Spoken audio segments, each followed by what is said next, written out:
Hello everyone and welcome to today's video. We are looking at the build of this, the Arma Hobby Hawker Hurricane IIC in 1/72 scale. There is already a dedicated unboxing video which should be appearing at the top of the screen now. Go and check that out if you want to be brought up to speed with what you get when you open the box, because this video will be carrying on from that, focusing on what happens when you try to assemble it. If there is anything that you think I miss, anything that you see with your eyes but you don't hear with your ears, just drop a comment below asking what I was doing and I will do my best to dive into my memory and work it out and let you know. Sometimes the problem with doing this as a YouTube video is that it's done several months after I actually build the model, so I'm always happy to have a discourse in the comments if there is something which you feel I've missed.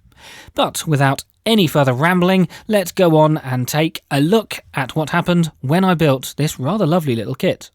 Some stats for you then. The tooling date according to ScaleMate is 2019.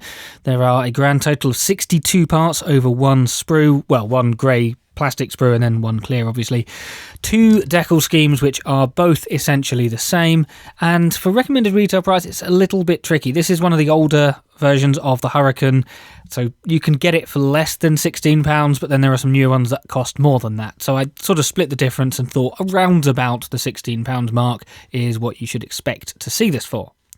Construction of course begins with the wheel well. Oh, that's not the cockpit. But it is actually fairly common for Hurricans to require this bit first. So yes, it's the wheel wells, the interior bits of the wheels that go in first. You have this bulkhead on the front and then a little bit on the back and the sort of struts that go in from there. I don't know what exactly they support, but that is the first step. And that is because, in line with quite a lot of Hurricane kits that I've made, the main cockpit will actually go on top of the wing piece, and this is a tradition that Arma Hobby have upheld. So I found the fit of these parts to be a little bit tight, considering this is a relatively new tool and I'd heard such good things about Arma Hobby. I was kind of expecting this absolutely flawless build where you just sort of sneeze and accidentally assemble the Hurricane, that sort of thing. But right from the beginning there are actually quite a few parts that did need a little bit of tidying up, just with a bit of sandpaper or a sanding stick or something similar. However, I don't want people to think that this is a bad kit in any way, shape or form. It was just not necessarily quite what I was expecting. I do actually have another Arma Hobby Hurricane, which is a more recent release. I do wonder if that is any better or worse. You know, there's going to have been more bits of plastic pumped through that tooling by now, so you never know. Anyway, the cockpit does actually happen now.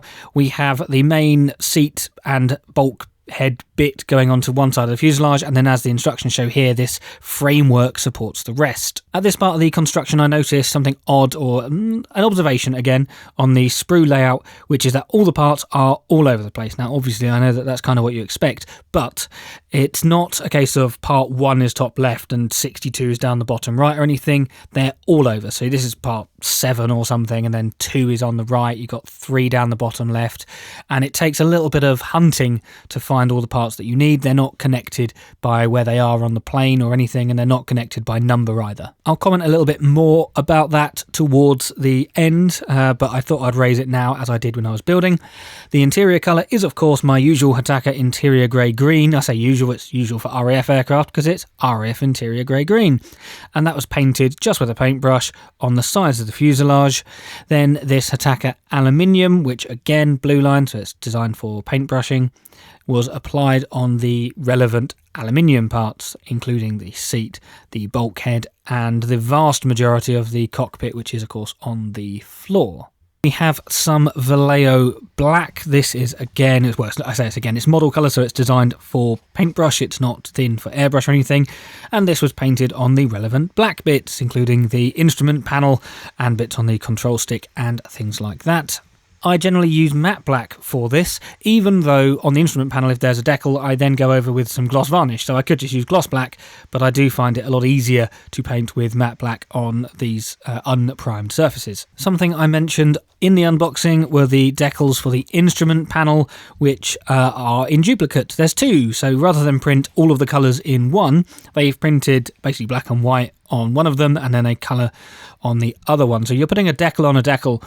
I did not like the idea of this, but actually once both of them were put on, there was no problem. Just be careful with it, and it's fine. And they line up really well with the actual moulded instruments, and I think the end result is excellent. I think you could have got just as good a result if they just printed one sheet. I don't know why they needed to. Maybe they weren't confident in their ability to do so, but the end result is the same either way. And of course, being 1/72, it's not a big visible interior. It's quite small. There are also decals for the seat belts, or harnesses, I suppose, to be more accurate. And again, some of these go over the other. So you have the main one down the centre back, and then you've got the arm straps as well, and they go over. One goes over the other, and then you've got the usual lap restraints as well, the lap belt. I don't know what the names of these things are. You can probably tell that by now.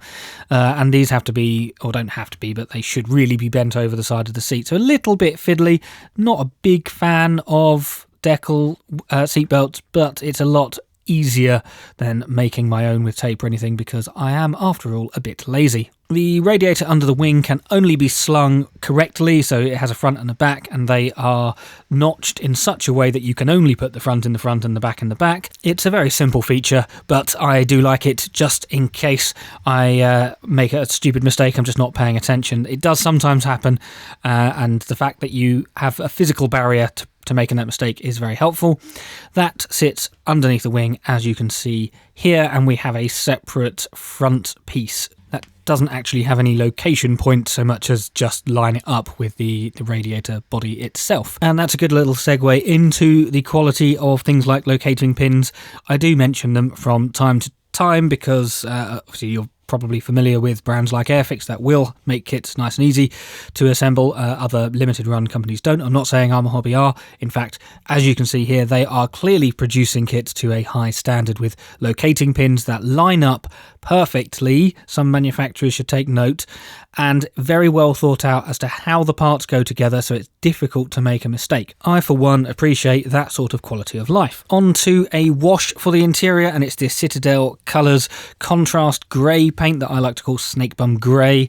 This was thinned with some water and just chucked over everything that you see. Now, I did use quite a glossy silver, so it didn't stick particularly well to that, as you would expect. It's just water on a smooth surface, but it still gives at least a little bit of texture and a little bit of an impression, rather than being this rather bright and in some respects rancid green-grey colour that the RAF used. So with the interior done, the wash applied, matte varnish over the decals, it is now the time to turn it from a pile of bits into a model plane. This is the bit that I enjoy the most. It's where you just spend an hour or so putting the whole thing together. So the fuselage halves go together. As you saw earlier, I was already dry fitting to make sure that all of the interior bits were fine and weren't going to catch on anything, so no problems there. You have to be a bit careful because the wing goes in underneath the fuselage, and the control stick I've broken so many times on other Hurricans, mostly the Airfix one, just because I've made more Airfix ones than anything else. Actually, that's probably not true. I think Revell are tied. And then we've got the tail assembly, which very clearly shows a design feature of the Hurrican, which is of course that the vertical stabilizer, the entire vertical area at the back of the plane, is offset slightly to port. So it's not at an angle, it is vertical still, but it is offset to the port side of the fuselage by a little bit. For some reason it's particularly noticeable on this kit. I don't think they've got it wrong or anything, I just think it's more defined than it has been on others. So you're gluing it on here, and if you look straight down from the front of the aircraft, you'll notice that it is over to the port hand side. That is of course correct. It's just a comment on the design, nothing that Arma Hobby have done wrong at all. Just like that, we are on to painting, and there's quite a lot to go over here. So everything's been primed in black. Standard black that I use is the Citadel Colours Chaos Black Rattle Can. The bottom colour will be this, the Hataka Medium Sea Grey, which is blue line, as you can see by the blue packet and the blue top. So it needs to be thinned with this Hataka acrylic thinner. Can also be thinned by water, with water, by the way, but I personally use the thinner because, well, I found someone that sold it. You'll notice that I've done some marbling, which I very rarely do. In fact, this was the first ever kit that I practiced this technique on. The second ever kit was done at exactly the same time. This was, well, I say exactly the same time, obviously I can only do one kit at a time. This was on the bench before, and the Mosquito, the 1/48th Tamiya Mosquito, was also on the bench, and so this was basically the dummy for that. Anyway, Ocean Grey goes on top. Again, blue line, again, chuck in some thinner. And because I've done the marbling underneath, the other technique, which this was joint first with, is doing the grey side of the camo only, rather than my previous technique, which is, let's face it, quite lazy, of just chucking grey over the whole thing and then picking out the green. There are pros and there are cons to doing this, much the same as I've mentioned in the Mosquito video. The green that I will be using, which you'll see shortly, is much thinner, much less opaque, and so it shows the contrast between the white marbling and the black primer a lot more than this grey does, which kind of made it look a bit unbalanced, so meant I just had to put down more green, which then kind of takes away the whole point of doing marbling. So I will experiment with this technique in future. There's always going to have to be a first time, and it's not always going to be perfect, so I don't think necessarily it was worth me doing it in this occasion, or on this occasion, but I will definitely revisit it on another kit. And this is the green that I mentioned, which is the Vallejo Model Air Dark Green. So no thinner required, and it is a much, much thinner paint, so did require at least 3 goes around the aircraft. But thankfully it dries quickly enough that you can go back to the start when you finish the first loop round, if you know what I mean. The decision to go for a soft camo pattern rather than to mask it out and get a more realistic hard camo pattern was driven not necessarily by laziness as it usually is, but by the desire to test this gallery airbrush in that skill, in doing so. Is it fine enough to get a decent divide? I think it is in this case, and to me the end result just looks a little bit more natural. The leading edges of the wings and the fuselage band have been masked, and I've had some Vallejo Insignia White sprayed to give a base for this, which is Sky Type S, again from a Vallejo RAF set, hence why there's a bit of brand loyalty, because it's just convenient to buy sets, and you get familiar with one style of paint, so all of this is fine.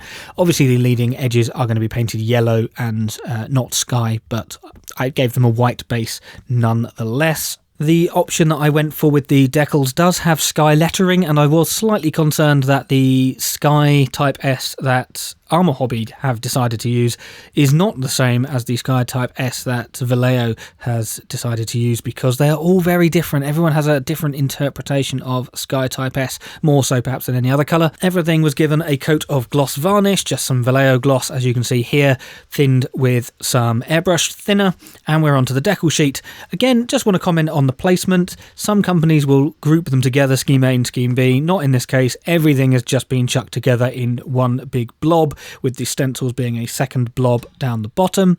You can see that there are some yellow leading edge decals, which I did not choose to apply. The main reason being, I hate that stuff. Putting decals on the leading edge of a wing, oh, sod off, I might as well just paint it. And I did. So the lettering is going on the starboard side first, and this is, I think, important to note. Get the order right. Don't put it on in the wrong order. I didn't. I thought about it. I felt really smug, really proud of myself, going, yeah, I know how to do this. I'm doing these letters first, which then provides the spacing for the roundel, which then provides the spacing for the other side, and then you can put the registration over the sky band. There are very few instances that I'm aware of immediately. There are very few instances that I can think of immediately that have things like this mentioned in the decals. There are a few Airfix kits these days that will say apply this one before this one. Generally speaking they won't, but just here's your little reminder to get them in the right order. I'm proud of myself for actually remembering to think about it rather than just chucking it on in any old order. Also want to just highlight the sky band. You'll notice that it doesn't go underneath the fuselage, it ends at the bottom. I wondered if this was correct. I did a little bit of Googling, and as far as I can tell, yes, some of them did have it like this and some of them did have it go all the way around. In fact, the other scheme that Arma Hobby offer does go all the way around. I just preferred this one because it's a little bit different. Moving on to the canopy, and you can see that the aircraft has had a coat of Vallejo matte varnish just to tone it down. It is still a little bit shiny, a little bit of a sheen. I actually quite like that, so I'm happy to use this varnish as a result. The canopy itself is in 2 parts. You've got separate windscreen and then the main hood, as you can see here. It does have an option for gluing it open, which is just gluing it open, although there is no pilot. So you can see the interior detail as the kit is supplied, but you can't see it with a person sitting in it. You'd have to provide your own if you wanted to do so. There were absolutely no issues fitting the canopy. It went on like a dream. At this point, I was pretty used to what this kit had to offer, which is, yeah, not putting up any resistance. A really nice, simple build. I have just brush painted the interior grey-green over the canopy frames. I personally find painting with a brush much easier than masking, especially when there's lots of little parts. But it's a small aircraft in itself, and it's got quite a few different panel lines to go over, so it was just easier for me to do this. The downside is that because the green is quite a thin paint, it will take a couple of coats, and you probably will get it running over a little bit, so a cocktail stick or toothpick is required to just scrape away near the frames if it overlaps.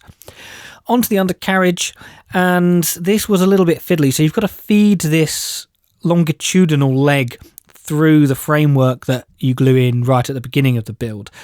It's a little bit fragile, it's a very thin piece, and I was worried the whole time that I was going to break it, but thankfully that was not to be the case, and I managed to do both of them without any problems. There is this support leg as well, which goes on, which by contrast is of course incredibly simple, and then you have the undercarriage leg that goes onto both of those. The exhausts can be glued in, and yes, I've also glued the cannon barrels in, which I didn't show, and the propeller blade, although the propeller blade assembly I didn't show because I just sort of put it there because I needed somewhere to put it. I just plopped it on and went, oh, it's kind of stuck. And with that, the kit is done. I'm going to start with the positives then. The obvious one is it was a really enjoyable build. This basically fell together in a weekend. I didn't intend necessarily to build this. I just thought, it's been sitting around for a while, I'll start it. And I just got hooked and just couldn't help myself. I had to finish it. So really enjoyable, good for keeping that motivation up. The fit is generally good. There were a few instances of flash, as I mentioned, so it is important to have a sanding stick or file or something to hand for building this, because it is going to need a little bit of tidy up. A little bit disappointing considering when Arma Hobby were first hitting the UK market, when I was first aware of them, everyone was raving about them, and I thought, well, who are these guys? And here we are a few years later, and I'm going, yeah, I mean, it's good, but it's not this futuristic next generation thing. It's just a pretty good kit. The presentation in general is good. The instructions are nice and clear. They don't confuse you. They don't write this long string of nonsense of, if you're building one of this particular planes. No, they've done their research. They literally tell you it's these gun barrels for scheme A, these gun barrels for scheme B. I like that. And in addition to that, something that I mentioned in the unboxing is that there is a QR code included, and it takes you to a specific web page for this release of the kit, not just for the Hurrican in general, for this specific kit. I like that. That's just a neat touch. That is somebody taking the extra care and attention to say, look, people have made this plane, you might be interested in it as well, in what they've done, and other parts, other aftermarket things and updates. So they mentioned changing a bit of the tooling for the canopy, for example, because the earlier releases had worn out or something like that. It just provides this connection between kit maker and kit manufacturer, and I approve of little touches like that. Next then, onto a few negatives, and obviously this is going to be very subjective, your experience may differ. The sprue layout that I mentioned earlier, I am not a fan of. Yes, they're obviously just designing it to be ergonomic for them to produce. I absolutely get that, it makes sense, but the instructions very much start at part 1 and end at part 60, whatever. You're doing it in a very linear way, and then you're having to jump around, spending quite a lot of time trying to find the part because it's not overly clear where they are. Had they designed it just with a little bit more thought as to where they're placing things, fine. Or the other way of doing it is, as I mentioned, start at the top left or something, that's where part 1 is. And then, okay, the instructions are going to look weird because you're going to be doing part 3 and part 48, but you know roughly where on the sprue to look. Having a lot of parts on a sprue isn't as intuitive if all the parts are just jumbled like that. And I also think it's a little bit disappointing that the instructions don't tell you how to assemble with the wheels up.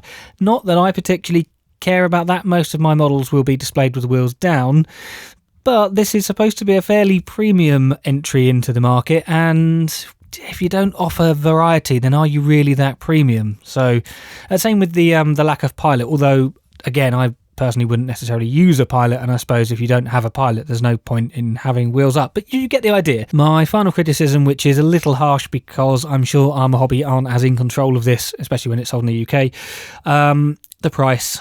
These can often be seen for sort of around the £20 mark. I picked mine up quite cheaply because it was second hand, and my second one that I bought, which I will show on the channel at some point, I bought discounted because it was clearance, but even so, they're more expensive than, for example, Airfix or Revell. Is this one better than those brands? Yes, I think overall it is. Is it sometimes twice as much? No, it's pushing it. There's only 2 decal options, for example.